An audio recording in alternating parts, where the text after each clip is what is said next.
Senator Hawley, you're recognized for your questions. Thank you very much, Mr. Chairman. Mr. Secretary, let's just come back to Jose Ibarra, if we can. You know who that is. That's a question. You know what he did?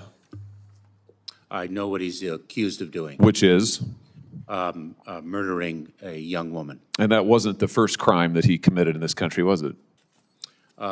Senator, as I've articulated previously, I'm not going to speak about the facts of the case because there is an ongoing criminal investigation. Have you read his parole file? Senator, same answer. So you're not going to say whether or not you've read the parole file? I've got it right here. Have you read this? Senator, I do not want to speak to the particulars of the case given the pending criminal prosecution. Now, I find this interesting because this is a new answer today. You've changed your answers all over the map on this, and it looks like to me you just don't want to answer the question. 2 days ago, you were asked about this in the House Homeland Security Committee. I've got the transcript right here in front of me. You were asked the same question. Jose Ibarra, why was he paroled? You said, I don't know. You said, I don't know. I don't have the case details with me today. Congressman Bishop says, you don't know? And you said, I don't know. I don't have the details with respect to that individual's case, but I would be pleased to provide them to you, Congressman. You didn't know 2 days ago. Now, interestingly, on April the 10th, 6 days before that, you gave Senator Katie Britt a different answer. She asked you the same question. She said, why was Jose Ibarra paroled into the United States? You said, and I quote, Ranking Member Britt, there was no derogatory information of which we were aware. So you were happy to comment on the case then, on April the 10th. By April the 16th, you had developed amnesia, and today you say you just won't comment. So which is it, Mr. Secretary? Now that we have the file, I'll tell you what the difference is. Congressman Bishop didn't have the parole file, and Senator Britt didn't have the parole file, and now we do have the parole file. And now we all know that the reason he was paroled into this country was because lack of detention capacity, which, as you and I both know, is not a valid reason under the statute. And now that we know that for sure, this is right out of the parole file. Here it is. Subject was paroled due to detention capacity at the Central Processing Center in El Paso, Texas. Now suddenly you don't want to talk about it.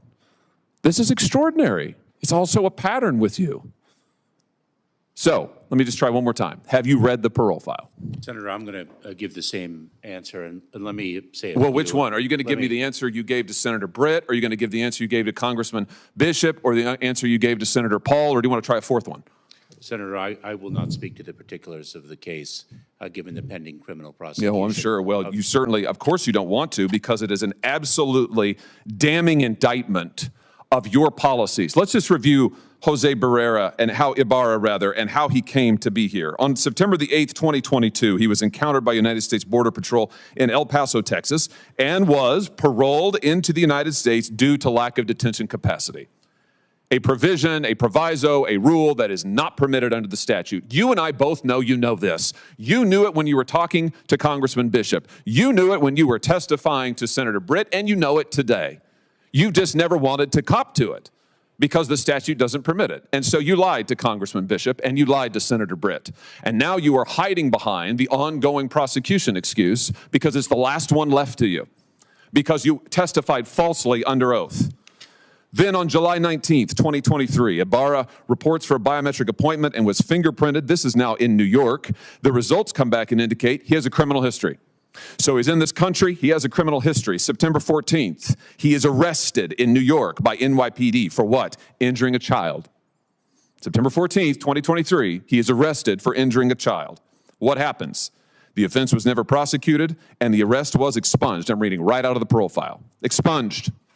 Nothing is done to this guy. He had a criminal record to start with. He's in the country on illegal grounds. You have falsely and illegally allowed him in. He commits a crime against a child. He's not prosecuted. It's expunged. In November, get this, in November, Ibarra files an application for employment authorization. And unbelievably, on December the 9th, 2023, it's approved.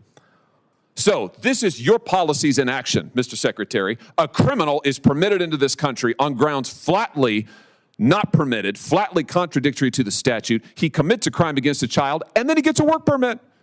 He gets a work permit. You want to know why all of the jobs in the last 2 or 3 years have gone to illegal migrants? Working people in this country can't get a job. Their unemployment rate's high. Why? Because of things like this. And then what's he do? Well, we all know. Then in February, he commits the heinous crime against Laken Riley. Is this a record that you are proud of? Senator, you've misstated some facts. I have read from the parole file, which you have said you don't recall, don't have, you miscited. I'm reading from it. It is right here. And I've just, pursuant to the speech and debate clause, I have just read it into the record. And the reason is, you have lied repeatedly to Congress and to the American people about this. They deserve to know. And the only way they're going to know is if I tell them. I've just told them. It's in the record now. I've read it verbatim from the parole file. Verbatim. I just want to know, why did you change your story so often? Why didn't you just answer honestly to Congressman Bishop and Senator Britt? Senator, I am confident that justice will be vindicated in the criminal prosecution of the case. Well, hopefully he'll get more of a trial than you got. Otherwise, there'll be no justice for anyone at all. Let me ask you something else. Travis Wolf, do you know that name? Not off the top of my head. Travis Wolf is a 12-year-old boy from Missouri. This is him. Travis was killed on December 20th, 2023, or I should say he was in a tragic attack on that night. He died some weeks later, head-on collision. The person driving the vehicle, who's now been charged with 6 criminal counts, is Indrina Bracco. Do you know who that is? I do not, but let me communicate that I know that all of our hearts break for the family of this young boy who died in that accident. Well, she's an illegal migrant here from Venezuela. Local law enforcement tell me that she was detained briefly at the border in 2023 and then released. And then she commits this crime. Multiple people have been stabbed in O'Fallon, Missouri by illegal migrants. Mr. Secretary, I know that you think your policies are a success. You've sat right there in that chair and you've told me over and over our policies are working. You're on the record years and years saying that. Maybe they're working for you. Maybe they're working for your political objectives, whatever they may be. I don't know. But they're not working for Laken Riley or Travis Wolf or the people of my state. They are, in fact, a travesty. What you have done is a travesty. And, sir, it is long past time for you to go. And recognize right now Ranking Member Paul for his comments. Secretary Mayorkas, under your administration, the Biden administration, over 1 million people have been paroled. What is the criteria you use for paroling individuals? Ranking Member Paul, the parole process is one that we execute according to the law. We make individualized determinations with respect to significant public benefit or an urgent humanitarian reason. So for what reason was the alleged killer of Laken Riley, Jose Ibarra, paroled and allowed to come into this country? Ranking Member Paul, first and foremost, all our hearts break for the family of Ms. Riley. Secondly, the perpetrator of this heinous criminal act needs to meet justice to the fullest extent of the law, and I will not comment on the particulars of the case because the matter is being prosecuted by authorities now. This isn't on the case of whether or not he murdered her. This is on the case of why you paroled him. Why was he paroled? My same answer, Ranking Member Paul. You're refusing to answer the question? I have provided my answer, Ranking Member Paul. You're refusing to give any specifics about Jose Ibarra. Well, I have the documentation, and the document says that the subject, the person accused of killing Laken Riley, was paroled due to detention capacity. It was full. So is detention capacity statutorily allowed to be used as a reasoning for parole? Allow me to assure you that individuals who pose a public safety threat or national security are our highest priority for detention. The reality, not just with respect to this administration, but every administration that precedes me, is that the number of encounters has exceeded the number of detention beds available. The question is it statutorily, legally allowed to use the excuse that our camp is full? He was paroled due to detention capacity. Is that allowed under the law? Ranking Member Paul, my prior answer stands. which means you're not going to answer the question. Are you pleading the Fifth Amendment? No, Ranking Member Paul, I've answered the question. That Well, no, you haven't. The question's very specific. You have testified previously, and you have testified today that there are two reasons you can be paroled: urgent humanitarian need or significant public benefit. That's not the reason listed. The reason listed is parole due to detention capacity. Is parole due to detention capacity a lawful reason for paroling someone? Ranking Member Paul, there are different bases for parole. I am not a legal expert in this regard, but let me assure you that when an individual is encountered at the border and they are deemed to be, at the time of encounter, a threat to public safety or national security, they are a priority for detention. If not, they receive a notice to appear and are placed in immigration enforcement proceedings. The number of individuals encountered at the border exceed the number of beds available in our detention facilities. That is not something specific to this administration. That is something that has been true. You might have more beds if they remained in Mexico. Did the administration, when you came into office, reversed 92 executive orders of the Trump administration, which allowed them to apparently have people remain in Mexico, allowed them to have, probably 90% less parolees than you have? And so when you come to us and you say, oh, gosh, if we only had more legislation, we could do it, why don't you bring back the executive orders of Donald Trump that seem to be working? You immediately got rid of them for political purposes. The border's a disaster. Why don't you bring back the 92 executive orders that you reversed? I respectfully, Ranking Member Paul, disagree with the premise of your question. That's because you refuse to look at the facts, and it's still, I guess, insulting to all of us and insulting to the memory of Laken Riley and to the memory of others who have been killed by people who came into this country. March 2nd, an illegal alien who got into the country as a getaway killed Washington State Trooper Christopher Gadd. Haitian man who entered the U.S. via the CHNV parole program was arrested for sexual assault of a 15-year-old girl. March 21st, illegal aliens in El Paso rushed the fence. You saw that on national television. An illegal alien on March 23rd murdered 25-year-old Michigan resident Ruby Garcia. Chinese national came across the border and illegally breached a military base in California. I mean, the stories go on, and I think a lot of people in America are going to be appalled, that you refuse to answer the questions. Jose Ibarra, was it lawful to parole him? Was it lawful to let him in the country because you say the camp's full? Ranking Member Paul, is a former federal prosecutor for 12 years. I can say with tremendous conviction that individuals who commit criminal acts need to be held accountable for their crimes. Well, that's not much consolation if you wait until after he's murdered somebody. See, part of the problem is, and I think people would be aghast to know this, that when you come in, you just give people your name, right? It's the honor system. There may be some databases you check, but certainly most of the domestic crimes in Venezuela probably are not in any kind of international database.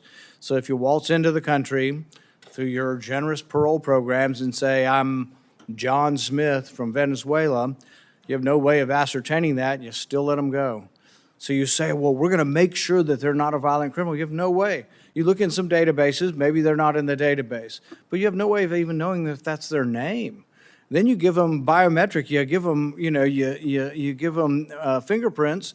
Now they have a new name and fingerprints. They essentially have been given a new identity by your agency. I don't know. I'm just so sickened and sad by the families that have lost loved ones from this. I don't see real remorse. I don't see you're willing to answer the questions. I mean, if it were me, I would be so upset by this. I would be doing everything possible to make sure that another Jose Ibarra doesn't get in. But apparently you let his brother in too, and his brother's got a rap sheet 10 times longer than Jose does. And so, I don't know. All I can express is disappointment and bewilderment that the Democrats let you get away with it. Secretary Mayorkas, you and I have spent a lot of time together. I would dare say that you and I have spent more time together than anyone on this dais. I You and I both know there are things the executive branch can do, and there are things that Congress can do to be able to attack this. The challenge becomes trying to get those things implemented to be able to do it. There's a rumor that's out there that the administration's considering a change in 212F authorities, and that there may be some new executive authority used during this time period. Can you give us some insight of what that might be and what is under consideration? Senator, I'm very proud of the time that we spent together negotiating what would have been a transformative solution to our broken immigration system. We in the government consider consistently all the time what options are available to us. That is the responsibility of good government. We have not made any decisions that I'm in a position to announce today, but I can assure you that we consider all the options before us in executing our responsibilities to the American people. You have an idea of a time period when that might be implemented? I know you're making some considerations on that. When would we know?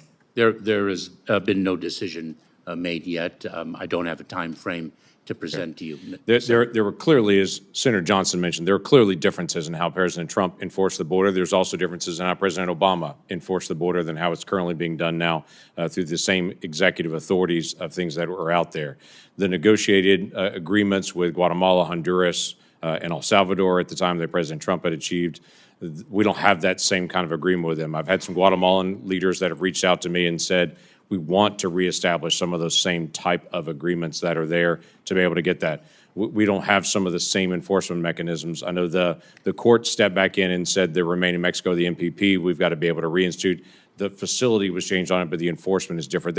There are differences that are there. I think what needs to be done here is President Biden, DHS, to use all the levers that you have to be able to enforce the border, as President Obama did and as President Trump did.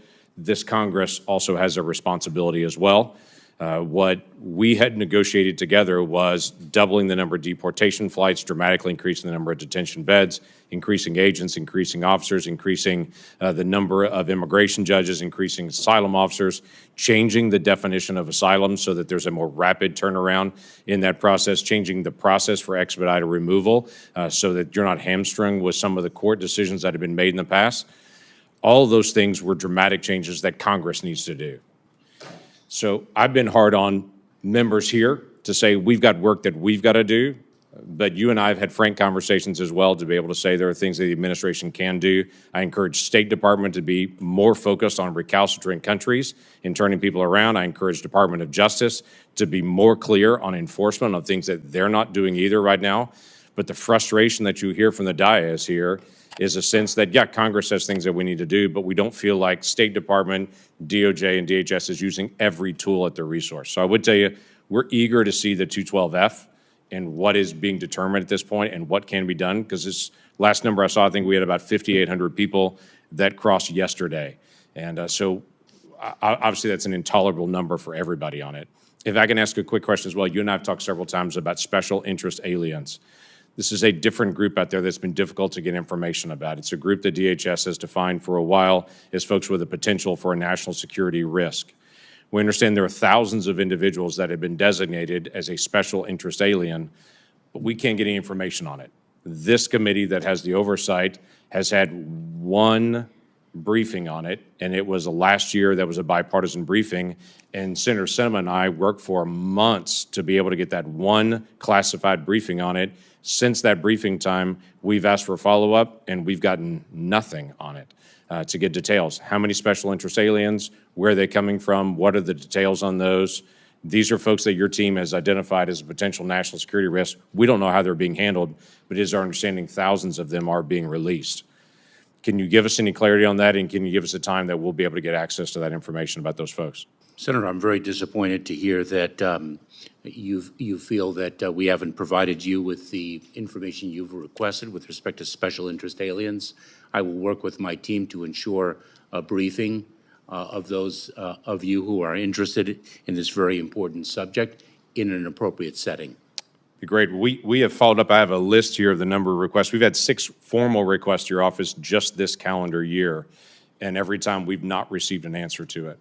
So we absolutely need more information about this because that's a very special concern to us to try to figure out how do we actually get that resolved. On the budget request that's coming out, when you and I worked on the supplemental piece, we included funding for 50,000 detention beds and for deportation flights to be dramatically increased. Part of the issue was, obviously, if we're releasing people, especially single adults, it just increases the number of people that are coming. If we don't turn people around, there aren't immediate consequences, then more people just come because there's a delayed consequence, which is really no consequence. So my question is, in the budget request, we're to 34,000 beds for budget request. Why that number when we know we could get up to 50,000 or at least to 40,000 we could get up to? Why a lower number in a budget request rather than the number that you know you need? Senator, you know, the budget is, of course, presented under the context of the Fiscal Responsibility Act. Our 2025 budget was presented before the 2024 budget was enacted. We fully support the 41,500 detention beds that were presented in the fiscal year 2024 budget. I continue to believe that in the context of the Senate's bipartisan legislation, the 50 or 55,000 beds was an advancement in our efforts, and we look forward to working with this committee and Congress on funding the detention beds that are needed. I hope that's so. We've got to be able to get that resolved. That's a serious issue that only Congress can resolve, but we've got to be able to implement. We need the White House to also make the request on it. One last thing I'll just ask for the record, if you don't mind, Mr. Chairman, on this.